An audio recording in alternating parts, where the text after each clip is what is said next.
What's going on, guys? Today is another Armada fleet build, and I am still on a rebel kick right now, and I figured I would do something a little bit more colorful, not necessarily a ultra serious build, but I wanted to use some stuff that I normally don't use, and I wanted to be diverse in this build, so I'm going with the alphabet build.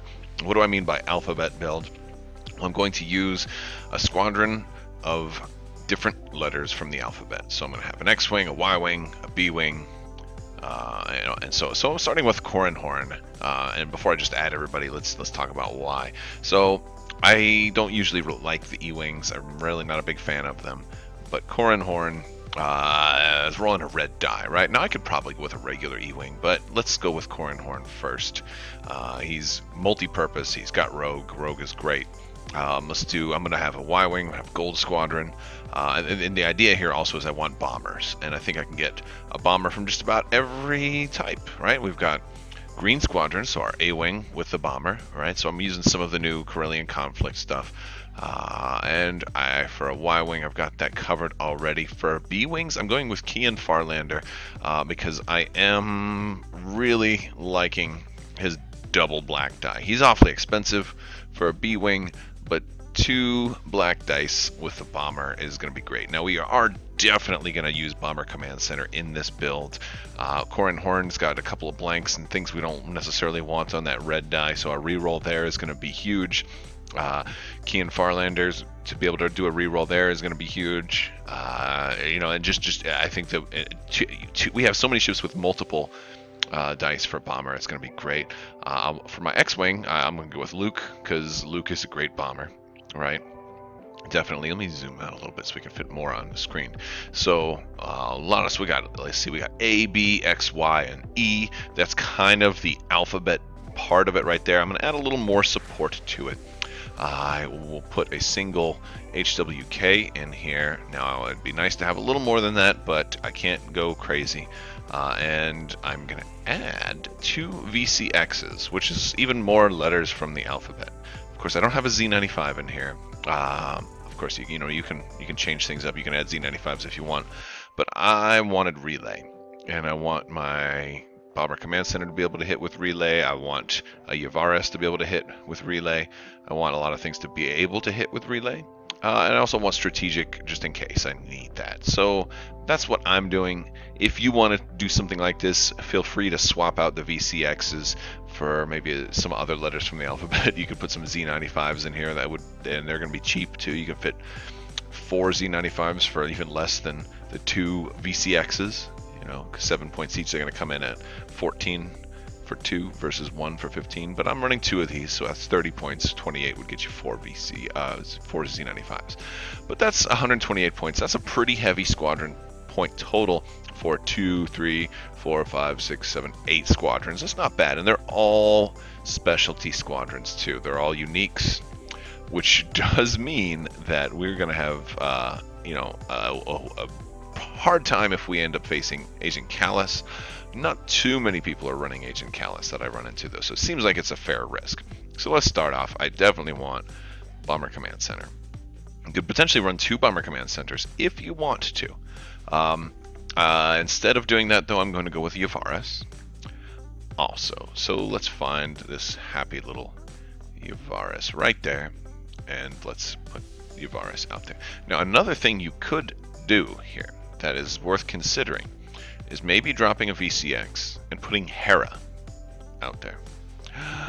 Should I do that? I'm actually, you know what? I think I'm going to do it. I'm going to do it. She's better than Relay too, because she's letting them activate on their own and not even requiring.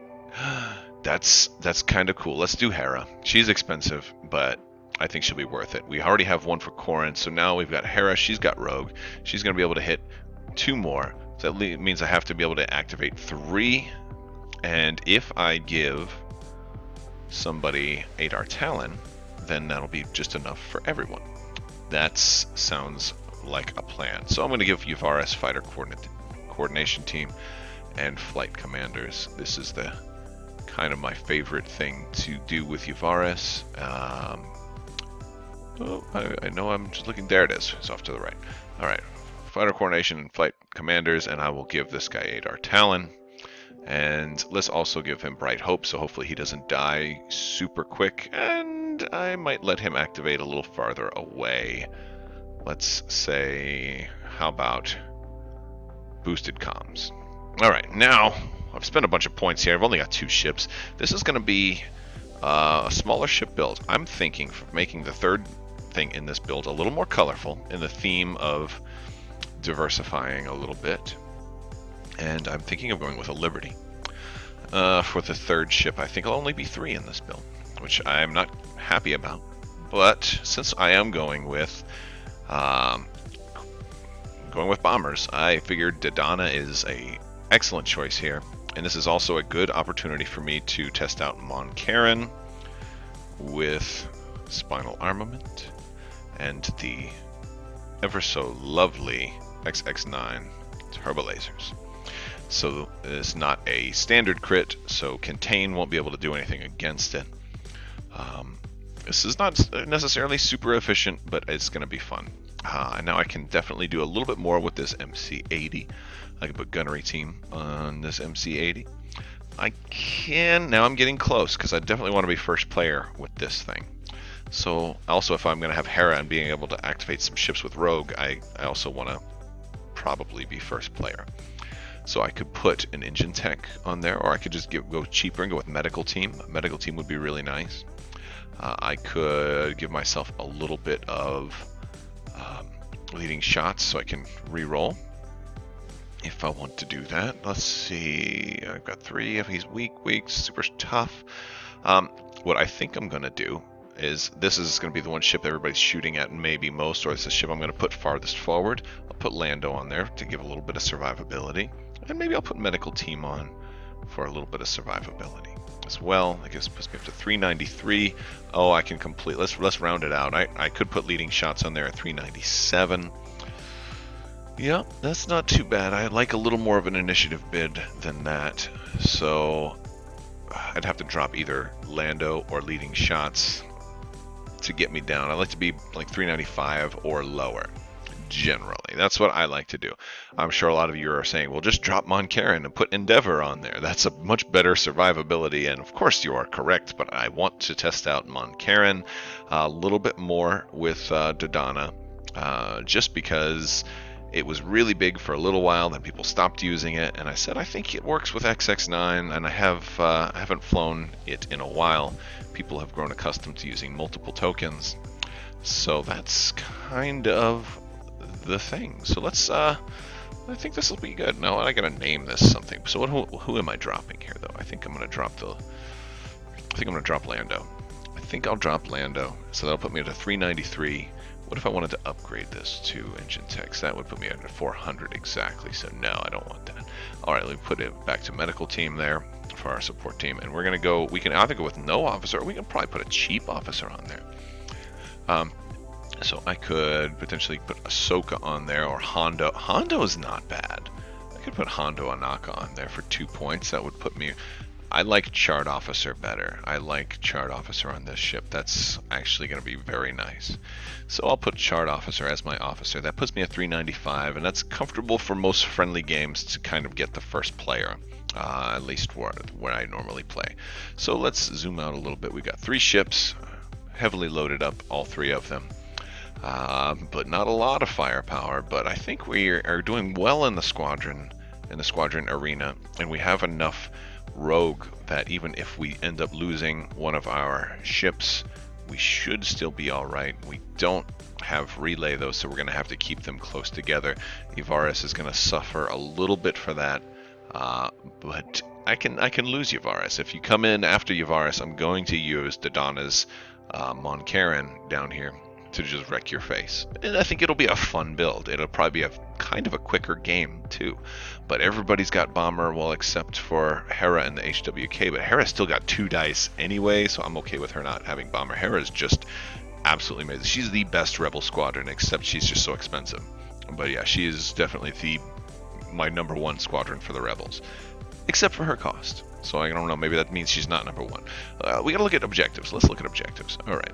So let's look at our yellows. Now I think Oh, this is a good one.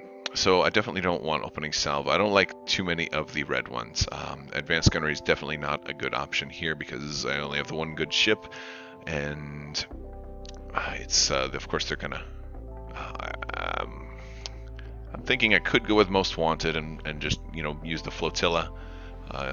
That's not necessarily a bad idea. They'll just get 18 points if they do kill the flotilla. So that's not an option, or not a bad option. And then we've also got, I think it's I don't really have anything to automatically generate the accuracies, so I'm not really crazy about that.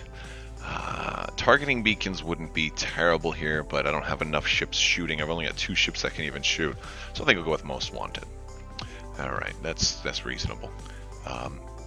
Yeah, actually, most wanted is great, because now that I think about it, I know they're going to want to shoot here. That's my flagship, and that's a ton of points. I know they're going to want to take out the Yavaris, because everybody tries to kill the Yavaris. But this ship might not necessarily be seen as such a big threat, so that kind of helps, like, maybe confuse them. It's like maybe they'll leave Yavaris alone. So if they go after this, I would rather them shoot at that rather than something else. So that's actually great, and that allows me to concentrate on somebody else, because I think that Liberty is going to be able to kill pretty much anything I want it to. So let's take a look down here. We've got a lot of interesting options for yellow. I don't want to do anything that requires me having to pick up objectives too much. I did get rid of my strategic, so planetary ion cannon is one of the few exceptions because I spend the objective token and then they don't get to move it. So might be able to work with the ion cannon. The jamming barrier I definitely don't want. I don't want them blocking my Mon Caron shots with it.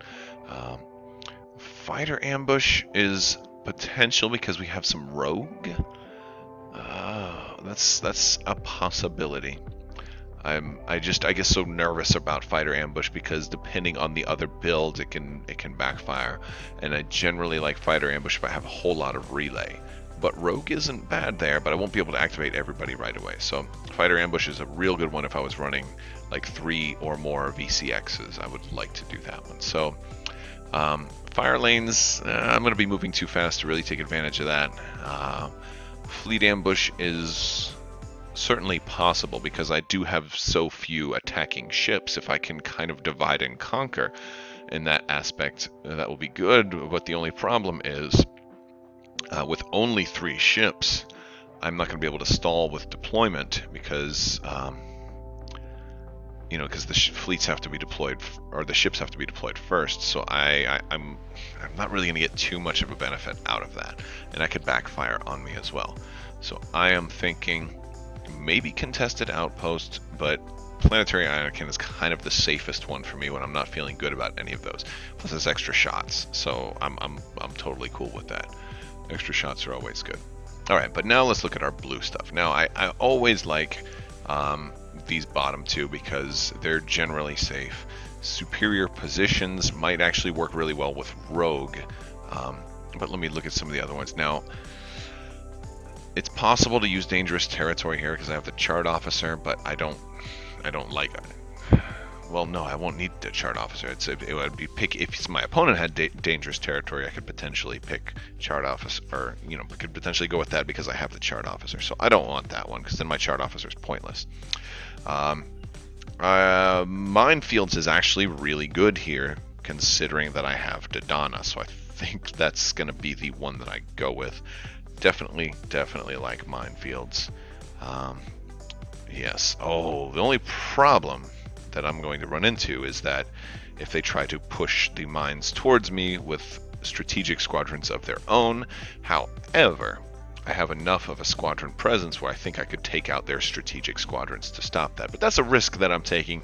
If you don't want to take that risk, you could go with something like superior positions instead. So that is the list. Let's pull up the sheet there, and there it is, guys. I haven't named it yet. I think oh yes, I did. This is called the alphabet build, right? It's the Dodonna's ABCs. There we go. All right, guys. Let me know what you think about this build, and if you like this video, give it a thumbs up, and let me know what you think. Have a wonderful day. If you haven't already, please subscribe. Thank you so much for watching. You guys take care, and thank you so much for watching.